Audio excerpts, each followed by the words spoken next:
کیونکہ یہ ایک لحاظ سے پورے معاملات کو لے کے چل رہے تھے ان کی شہادت کے بعد، اور خاص طور پہ جو ایک انٹرم پیریڈ میں ان کی کنٹریبیوشن تھی وہ بڑی کسی سے پوشیدہ نہیں تھی۔ پھر اس کے بعد جو ان کا ایک لحاظ سے انٹرنیشنل ریپو تھا، خاص طور پہ جو بین الاقوامی اسٹیک ہولڈرز ہیں اور بالخصوص جن کے خطے میں اس میں انٹرسٹ ہے، روس کے ان کے بہت اچھے تعلقات تھے، اسی طریقے سے یہ چین کے ساتھ بھی بہت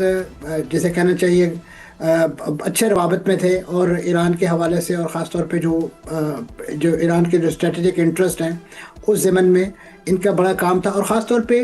یہ جو ایران پر ایک ملائیت کا ایک رجیم ہونے کا ایک الزام تھا، یہ اس کی بھی ایک لحاظ سے میں سمجھتا ہوں بڑی صریح نفی تھے، اگرچہ ان کی جو خاندانی ایک جو اپ برنگنگ تھی وہ اسی طرح کے ایک دینی گھرانے میں ہوئی تھی، لیکن اس کے ساتھ ساتھ یہ اپنے اس تمام نظریاتی ایسٹ کے ساتھ ساتھ انہوں نے اپنے آپ کو جدید خطوط پر استوار کیا، جدید تعلیم حاصل کی، فلسفہ میں ان کے پاس پی ایچ ڈی کی ڈگری تھی، اور بڑے پرولیفک رائٹر تھے، اور خاص طور پہ ان کا ایک بڑا مقام سمجھا جاتا ہے، میتھمیٹیشین بہت پائے کے سمجھے جاتے تھے۔ تو اس حوالے سے ایک یہ بڑے ہی یعنی جیسے کہنا چاہیے ایک ایسا انٹرنیشنل فیس تھے ایران کا، اور بالخصوص رجیم کے حوالے سے یعنی جو اسٹیبلشمنٹ ہے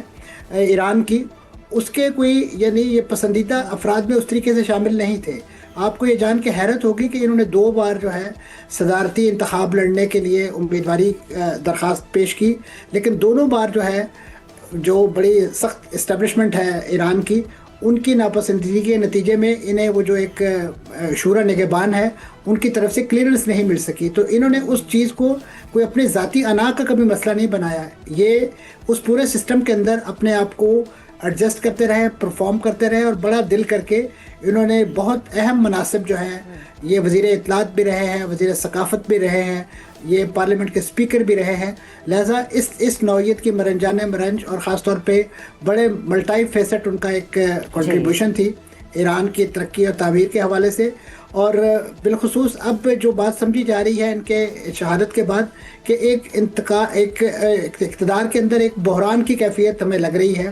کیونکہ اس وقت جن شخصیت کا نام ان کے پیش رو کے طور پہ لیا جا رہا ہے وہ سعید جلیلی ہیں، وہ پاسداران انقلاب ہی کے رینک کے لوگ ہیں، لیکن وہ انتہائی سخت گیر اور مغرب کے انتہائی نقاد اور اظہار نفرت کی حد تک جو ہے مغرب کو ناپسند کرنے والی شخصیت ہیں۔ تو لہٰذا وہ جو اس وقت ایک برج بنا ہوا تھا لارجانی کی شخصیت کی صورت میں مغرب کے ساتھ دیگر ملکوں کے ساتھ کہ ایک اوپننگ بن سکتی تھی، خاص طور پہ اس جنگ کے جب بادل چھٹنے تھے، تو اب ایک سخت گیر شخصیت جو ہے، میں سمجھتا ہوں اسرائیل اور امریکہ کی یہ جو پالیسی ہے بالخصوص رینڈملی اور انڈسکرمنیٹلی قیادت کو نشانہ بنانے کی، یہ ان دا لانگ رن اسرائیل امریکہ کو بہت نقصان سے دوچار کرے گی، کیونکہ ان دونوں حرکتوں کی وجہ سے اسرائیل اور امریکہ جو نارمل جو جیسے انٹرنیشنل ہیومینیٹیرین لا ہے، جو جنگی قانون ہے، اس کی وائلیشن تو کر ہی رہے ہیں، اس کے ساتھ ساتھ وہ ایک ایسے مافیا کا روپ اختیار کر گئے ہیں کہ جو صرف اور صرف اپنے فریق مخالف کو کچلنا جانتا ہے، اور اس کے لیے کوئی ضابطہ قاعدہ اور اخلاقی معیار اور جنگی قانون جو ہے اس کو خاطر میں نہیں لانا چاہتا۔ اب جو چیز میں اگر آپ مجھے اجازت دیں میں کیونکہ آپ نے بڑی اہم بہت سی باتیں ہمیں بتائی، ایک ڈائریکشن ہے ایسی، میں گفتگو کو اسی طرح آگے جمیل صاحب کے ساتھ لے کے جانا چاہتی ہوں۔ جمیل صاحب، علی لاریجانی ویسٹرن فلسفی پڑھے ہوئے، ایک پوری تاریخ ہے ان کی، اہم عہدوں کے اوپر کئی سال انہوں نے سرو کیا ایران میں، تو ویسٹ بھی ان کو بہت اچھے طریقے سے پہچانتا تھا، اور وہ بھی ویسٹرن سوسائٹیز کو اور ممالک کو۔ روشن خیال تصور ہونے والی قیادت کو اس طریقے سے اٹیک کرنا، آپ سمجھتے ہیں کہ اسرائیل انفرادی طور پہ سیبوٹاج کر رہا ہے کہ اگر کسی بھی طریقے سے جنگ بندی ہوتی ہے اور امریکہ کو علم نہیں ہے یا امریکہ کو اعتماد میں لے کر یہ تمام چیزیں کی جا رہی ہیں، اور آپ کی نظر میں اس قسم کی قیادت کو ختم کرنا، اس کے بعد ہارڈ لائنر متبادل موجود ہونا جیسا کہ منصور صاحب بتا رہے ہیں، یہ بیک فائر کرے گا ان ممالک کے لیے، یا رجیم چینج کرنے میں یا اپنے مقاصد حاصل کرنے میں کامیاب ہو جائیں گے؟ اسرائیل اپنی مکاری میں کامیاب ہوا، اور وہ اس طرح کامیاب ہوا کہ امریکہ کو جس طرح یعنی ڈونلڈ ٹرمپ کو جس طرح انوالو کیا گیا اس جنگ میں، اب تو واشنگٹن کے در و دیوار پہ آج جو پوسٹر لگے ہیں صبح کو، بلکہ رات کو لگے تھے، اس میں دیا ہوا ہے کہ ڈونلڈ ٹرمپ کو کس طرح اسرائیل نے اس معاملے میں پش کیا، بلکہ انہوں نے تو ایپسٹین فائل کا بھی اس میں ذکر کیا ہوا ہے، پوسٹر جو لگے ہوئے واشنگٹن میں۔ جو سروے آیا ہے اس سروے میں بھی سروے نے یہی کیا ہے کہ تقریباً 81% ڈیموکریٹس یہ سمجھتے ہیں کہ انہیں اپسٹین فائل اسکینڈل کی وجہ سے یہ ڈائیورجنٹ کے طور پر ڈونلڈ ٹرمپ نے اس میں حصہ لیا. یہ ان کی بات کر رہا ہوں جو پوسٹر لگے ہوئے ہیں. اور 52% جو انڈیپینڈنٹ ہیں انہوں نے بھی یہی بیان کیا. 26% جو ریپبلکن ہیں وہ بھی, مزے کی بات ہے یہ, 26% ریپبلکن وہ بھی ایگری کرتے ہیں اس سروے میں, اور جو پوسٹرز لگے ہوئے اس کے مطابق یہ وار جو ہے وہ اپسٹین فائل کی وجہ سے ہو رہی ہے. ہو سکتا ہے یہ اس کے علاوہ اور بہت ساری وجوہات ہوں. ایک بات تو مصمم ہے, جو میں نے کہا کہ مکاری میں کامیاب ہوا, وہ اس لیے کہا کہ یہ اسرائیل کی اور اسرائیل کے پرائم منسٹر کی پچھلے 4 دہائیوں سے یہ خواہش تھی کہ کسی طریقے سے ایران پر چڑھائی کی جائے اور اس کو کسی نتیجہ خیز مرحلے تک پہنچایا جائے. تو اب جو نظر آ رہا ہے کہ علی لاریجانی صاحب جیسی معتدل شخصیت ان کو اپنے رسین سے ہٹا دینا, شہید کر دینا, اس کا مقصد یہ ہے کہ ایک شخص جسے نیگوشیٹ یا ڈائیلاگ کیا جا سکتا تھا اس کو ہٹانے کا مطلب کیا ہے کہ اس کے بعد ایک سخت گیر شخصیت آئے گا, جس طرح کہ ہوا جب والد محترم کی آیت اللہ مجتبیٰ خمینی کے والد محترم کی جب شہادت ہوئی تو مجتبیٰ جمع خون, اور آپ دیکھیں سازش کہ ان کو یہ اندازہ ہوگا کہ جس کی وجہ سے انہوں نے ایسا کیا کہ اس کے بعد ایک شدت زیادہ ایک وینجنس کے ساتھ جو بھی شخص آئے گا تو ان کا بیٹ. اسی طریقے سے علی لاریجانی کے بعد جو IRGC کا جو ابھی نام تجویز کیا جا رہا ہے وہ یقیناً ان سے معتدل تو نہیں ہو سکتا ان سے. تو اب اس کے اشارات اور اس کو مزید دوسرے اسکیل پر پہنچانے کے لیے یہی بات ختم نہیں ہوئی.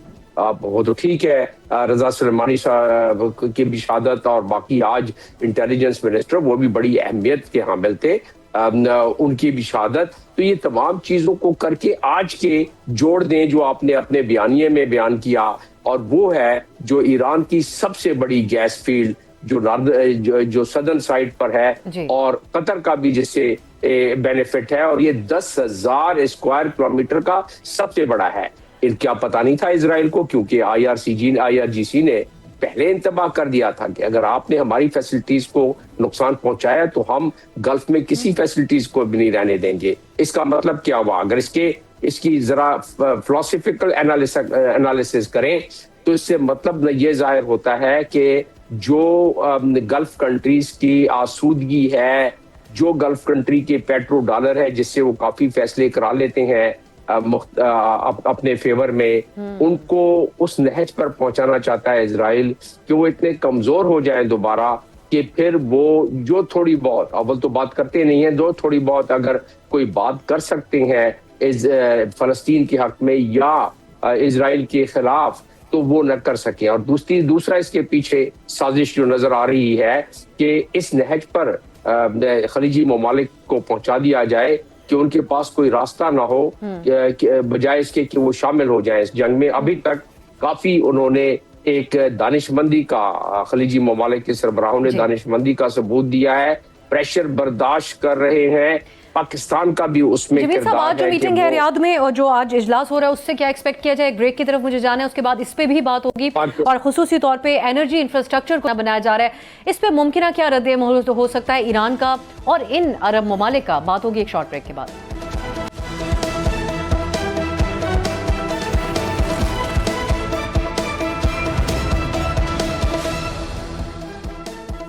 کے بعد خوش آمدید. ہم بات کر رہے ہیں 19 روز سے جاری جنگ میں اب ایران کی اعلیٰ قیادت اور انرجی انفراسٹرکچر کو نشانہ بنایا جا رہا ہے. منصور صاحب, اب جو پہلے بات ہو رہی تھی کہ اب جو لیڈرشپ آ رہی ہے وہ زیادہ سخت گیر خیالات کی حامل ہے, اور آپ یہ سمجھتے ہیں کہ یہ بیک فائر بھی کر سکتا ہے اسرائیل اور امریکہ کے لیے. نئی قیادت زیادہ لچکدار نہیں ہوگی اپنی فیصلہ سازی کے حوالے سے, لیکن ممکنہ کیا فیصلے ہو سکتے ہیں ان کے؟ جو آج یہ بیان دیا گیا ہے کہ ٹرمپ ہمارے سرپرائز کا انتظار کریں, ہمارا اب جو رد عمل ہوگا وہ غیر معمولی ہوگا, اس کو کیسے دیکھا جائے؟ یہ یقیناً ایک خاص طور پہ اس وقت جو غم و غصہ پایا جاتا ہے ایران کی قیادت کے صفوں میں اور عوام کے اندر, اور خاص طور پہ جو اس وقت فیلڈ کے ان کے کمانڈرز ہیں وہ اس بارے میں یقیناً ایک انتہائی رد عمل دینے کی پوزیشن میں بھی ہیں, اور انہوں نے اس کا اعلان بھی کیا ہے. اب جو اصل چیز یہی ہے کہ یہ جو ایک سخت گیر جو کمانڈرز ہیں یا جو پاسدارانہ انقلاب کے جو لیڈرز ہیں, اگر وہ اس وقت